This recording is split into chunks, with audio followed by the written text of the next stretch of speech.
嗨，大家好，我是 Amber。这个频道每个月会有2支教你从日本人的思维去使用日语。如果不想错过任何精彩内容，欢迎订阅这个频道。这集要来介绍日文的10种说再见的方法。じゃあね、バイバイ。じゃあまたね。ではまた。先に失礼します。お先です。じゃあ元気で。じゃあまた会おうね。また連絡するね。またぜひ。じゃあね，这个じゃあね呢是じゃあまたね的简称。じゃあね，它可以对你的朋友或是熟人使用，但是对于不熟的人或是长辈最好不要用哦。那职场上也是最好不要用比较好哦。当然，如果你是跟关系比较好的同事的话，是可以用じゃあね的哦。拜拜。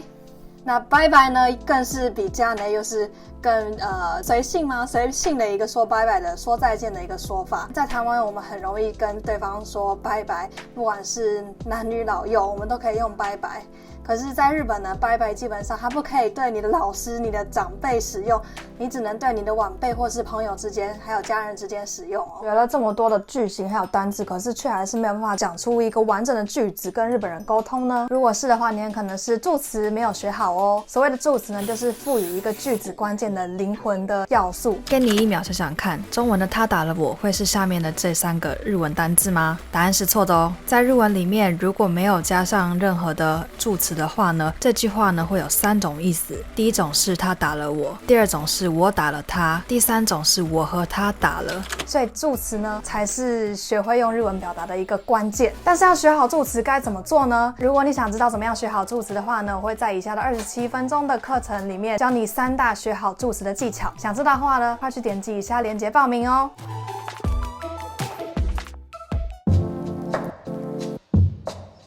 じゃあまたね，这个じゃあまたね呢是また明日ね或是また今度ね的简称，就是我们下次再见的意思。它的使用对象也是在于比较亲近的人之间会使用，但是对老师啊或是公司的上司长辈是不太能用的哦。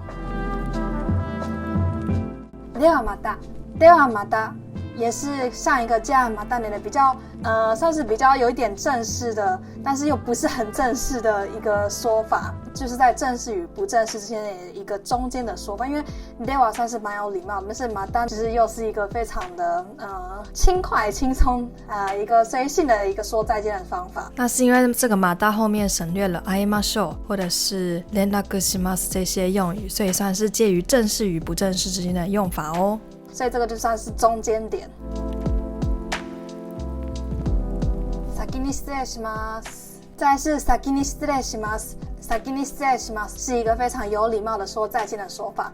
那你只要在日本工作职场上，你要跟人家说再见的时候，你一定是用先に失礼します，就是我先走了的意思。那这个是职場上的万用的打招呼的方式，不管是前辈、后辈、上司都是可以使用这个先に失礼します。お先です。再来是お先です。お先です呢，它也是先に失礼します的，算是比较没有那么尊敬的一个说法，因为它是先に失礼します的简称，所以它用的人呢，当然也要注意使用的对象，通常是公司的比较老的长辈，会对一些后辈晚辈说再见的时候的一个用法。所以お先です呢是职场上的老屁股会使用的一个说再见的方法。如果新人用お先です的话，可能会有一点不礼貌哦。还有这句话就是比较多是男生会使用的语言，那女生也不是说不可以使用，只不过是使用程度比较低。那大部分呢，在日本听到的还是男生使用的比较多哟。じゃあ元気で。那这个じゃあ元気で通常是对于比如说可能会有一段时間不会再见面的朋友会使用这个じゃあ元気で，就是希望你能保重的意思哦。じゃあまた会おうね。这个也是对一段时间可能不会再见面的朋友使用的说再见的说法，就是我们下次再见咯的意思。また連絡するね。那这个また連絡するね也是一个对于可能暂时不会再见面的朋友之间会使用的一个说再见的说法，就是我会再联络你哦的这个意思哦。这就是じゃあまた連絡するね。またぜひ。那またぜひ呢这个用法，它是省略了很长一段，就是ぜひまたお会いしましょう，或是ぜひまた連絡します之类的，后面省略了看你是什么样的情况，就省略了各种比较尊敬的用法。またぜひ就是那我们再见面，我们再联络的意思哦。所以这个ではまたぜひ可以学起来哦。